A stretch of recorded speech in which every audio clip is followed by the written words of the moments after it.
জীৱনটো সৰু কিন্তু জীৱনৰ গল্পটো বহুত ডাঙৰ। জীৱনত দুখী হোৱাটো বহুত সহজ কিন্তু সুখী হোৱাটো বহুত কঠিন। সকলো আঘাতৰ প্ৰতিশোধ ল'ব নাপায়। কিছুমান আঘাতৰ বিচাৰ হাঁহি মুখে ভগৱানৰ ওপৰত এৰি দিয়ক। য'ত তৰ্ক কৰাটো অৰ্থহীন তাত বিতৰ্ক বঢ়াই লাভ নাই। সেই ঠাইৰ পৰা আপুনি মনে মনে আঁতৰি আহক। আপোনাৰ নীৰৱতাই উপযুক্ত উত্তৰ। সম্পৰ্ক ভাঙিব নাপায় এইটো ঠিকেই, কিন্তু য'ত আপোনাৰ কোনো মূল্যই নাই তাত সম্পৰ্ক বজাই ৰখাটো উচিত নহয়। আমাৰ মনটো সঁচাকৈয়ে অদ্ভুত। যাক পোৱাৰ কোনো সম্ভাৱনাই নাই তেওঁকহে সকলোতকৈ বেছি ভাল পাবলৈ মন যায়। জীৱন হ'ল সকলোতকৈ কঠিন স্কুল।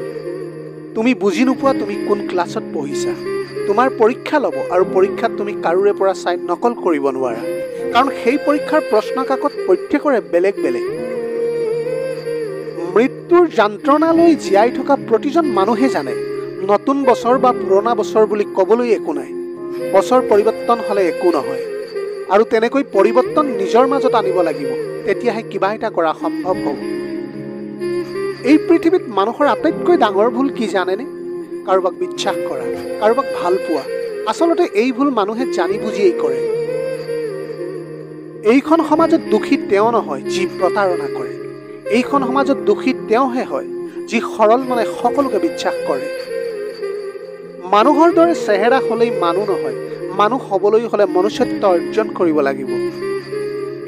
এজনী ছোৱালী বিয়াৰ পিছত তেতিয়াই সুখী হ'ব যেতিয়া তেওঁৰ স্বামীয়ে তেওঁৰ কথা বুজে, মূল্যাংকন কৰে, ভাল পোৱাটো আগত ৰাখে সদায়। আপোনাৰ পৰিয়ালৰ অন্য মানুহ যেনেকুৱাই নহওক কিয়, আপোনাৰ যদি স্বামীগৰাকীয়ে ঠিক থাকে তেনেহ'লে গোটেই জীৱন দাইল ভাত খায়ো আপুনি সুখী থাকিব পাৰিব। কিছুমান মানুহে আপোনাক তেতিয়াই মিছ কৰিব যেতিয়া আপোনাৰ দৰে আৰু কাকো বিচাৰি নাপাব। আপোনাৰ লগত আজি অজস্ৰ টকা আছে, সেই টকাৰে আপুনি সম্পদ কিনিব পাৰিব, কিন্তু আপুনি সন্মান কেতিয়াও কিনিব নোৱাৰে। কেতিয়াবা কেতিয়াবা নিজৰ মনটোক প্ৰাধান্য দিব লগা হয়, কিয়নো মানুহে কেৱল বাহিৰৰ দিশটো দেখি বিচাৰ কৰে, আপোনাৰ মন বুজাৰ চেষ্টা কেতিয়াও নকৰে। উচিত কথা কোৱা মানুহবোৰক ভাল পোৱা মানুহ নাথাকে, কাৰণ উচিত কথা সকলোৰে হজম নহয়। আপোনাৰ মাগৰাকীয়ে হৈছে পৃথিৱীৰ একমাত্ৰ মহিলা যি হেৰাই গ'লে তেওঁৰ দৰে আৰু দ্বিতীয় কাকো পোৱা নাযায় জীৱনত। হিংসা কৰি অন্যৰ ক্ষতি নিশ্চয় কৰিব পাৰিব, কিন্তু কোনোদিন নিজৰ উন্নতি কৰিব নোৱাৰিব। যিটো আপুনি দেখাইছে তাতকৈ বেছি আপোনাৰ ওচৰত থকা উচিত। যি আপুনি জানে তাৰ তুলনাত কম কথা কোৱা উচিত।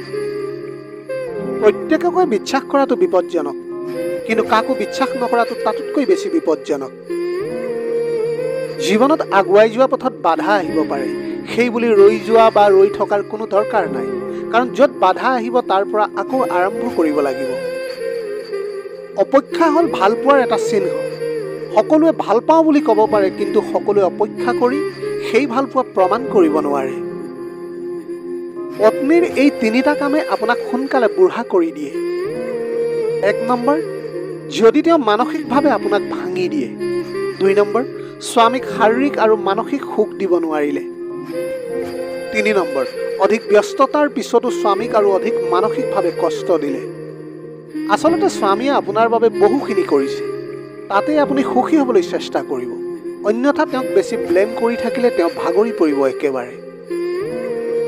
যোগ্যতাৰ অভাৱত কোনো ব্যৰ্থ নহয়। অধিকাংশ মানুহ ব্যৰ্থ হয় ইচ্ছা শক্তি, সুনিৰ্দিষ্ট লক্ষ্য আৰু সঠিক পদক্ষেপৰ অভাৱত। পৃথিৱীৰ ডাঙৰ ঔষধ হ'ল হাঁহি, আৰু ডাঙৰ সম্পদ হ'ল বুদ্ধি। শক্তিশালী অস্ত্ৰ হ'ল ধৈৰ্য, আৰু উত্তম সুৰক্ষা হ'ল আপোনাৰ বিশ্বাস। কোনোবাই যদি আমাৰ বেয়া হোৱাটো বিচাৰে সেয়া তেওঁৰ কৰ্ম, আৰু আমি যাতে কাৰোৰে বেয়া হোৱাটো নিবিচাৰোঁ সেইটো আমাৰ ধৰ্ম হোৱা উচিত। শক্তিশালী সেইজন ব্যক্তি নহয় যিজন কুৎসিত আৰু কাজিয়া কৰিব পাৰে। শক্তিশালী সেইজন ব্যক্তি যিজনে নিজৰ ক্ৰোধ নিয়ন্ত্ৰণ কৰিব পাৰে। এই পৃথিৱীত কেতিয়াও কাকো অন্ধৰ দৰে বিশ্বাস নকৰিব, নহ'লে কিন্তু আপুনি প্ৰতি পলে পলে আপুনি ঠগ খাব। কথা ধৰি ৰাখিব পাৰিলেহে কথা দিব, নহ'লে কাৰোৰে লগত কথা ৰখাৰ মিছা অভিনয় নকৰিব। স্বাৰ্থ অবিহনে কোনো কাৰোৰে আপোন নহয়। অলপ দেৰিকৈ হ'লেও সকলোৱে জীৱনত এই কথাষাৰ কিন্তু বুজি পায়। কাৰোবাৰ লগত আপোনাৰ থকা সম্পৰ্ক ভাঙিবলৈ কাৰণৰ প্ৰয়োজন নাই, আপোনাৰ আচৰণেই তাত যথেষ্ট। এই পৃথিৱীৰ আটাইতকৈ দুটা দামী বস্তু হ'ল বিশ্বাস আৰু আপোনাৰ অপেক্ষা। বিশ্বাস সকলোৱে ৰাখিব নোৱাৰে আৰু অপেক্ষা সকলোৱে কৰিব নোৱাৰে। আপুনি সদায় সময় সেইজনক দিয়ক যিয়ে আপোনাৰ সময়ৰ মূল্য বুজে, আৰু সম্পৰ্ক সেইজনৰ লগত ৰাখক যিয়ে আপোনাৰ গুৰুত্ব বুজে। লুকুৱাব পাৰিলে জীৱনটো সুন্দৰ হয়, সেয়া কষ্টই হওক বা সুখেই হওক। কাৰণ মানুহে কষ্ট দেখিলে হাঁহি ঠাট্টা কৰে আৰু সুখ দেখিলে হিংসা কৰে। আপোনাৰ জীৱনটো সুন্দৰ অনুভৱ তেতিয়া হ'ব যেতিয়া নোপোৱাৰ অভিযোগবোৰ বাদ দি ভগৱানে দিয়াখিনিতে সন্তুষ্ট হ'ব পাৰিব। যিদিনা কোনোবাই কথা দি কথা নাৰাখিব সেইদিনা বুজিব বিশ্বাস মানে কি। যিদিনা কোনোবাই কথা দি উভতি নাহিব সেইদিনা বুজিব অপেক্ষা মানে কি। যিদিনা কোনোবাই হঠাৎ এৰি গুচি যাব সেইদিনা বুজিব ভৰসা মানে কি। যিদিনা হেৰাই যোৱা কাৰোবালৈ বাৰে বাৰে মনত পৰিব সেইদিনা বুজিব ভালপোৱা মানে কি। সদায় তিনি ধৰণৰ বুদ্ধিমান মানুহৰ পৰা দূৰত্ব বজাই ৰখাটোৱেই ভাল। 1 নম্বৰ, যিজনে জোখতকৈ বেছি বুজি পায়। 2 নম্বৰ, যিজনে কেৱল নিজৰটোহে বুজে। 3 নম্বৰ, যি আপুনি কোৱা কথাটো সদায় ওলোটাকৈ বুজে। চাকৰি আৰু টকা দেখি ছোৱালীক বিয়া নিদিব। আগতে চাই ল'ব ল'ৰাটো মানুহ হয়নে নহয়, কাৰণ ভাত কাপোৰৰ বাবে এগৰাকী ছোৱালী কেতিয়াও নমৰে। সদায় এগৰাকী ছোৱালী মৰে অমানৱিক অত্যাচাৰৰ কাৰণে। এটি সুখে মানুহক গোটেই জীৱন নহহুৱায়, কিন্তু এটি দুখে মানুহক গোটেই জীৱন কন্দুৱায়। সেয়েহে নিজৰ সুখৰ বাবে কেতিয়াও আনক দুখ নিদিব। এই পৃথিৱীৰ একমাত্ৰ স্বাৰ্থপৰ প্ৰাণী হ'ল মানুহ, যি নিজেই ভালে থাকিবলৈ আনক কষ্ট দি ভাল পায়।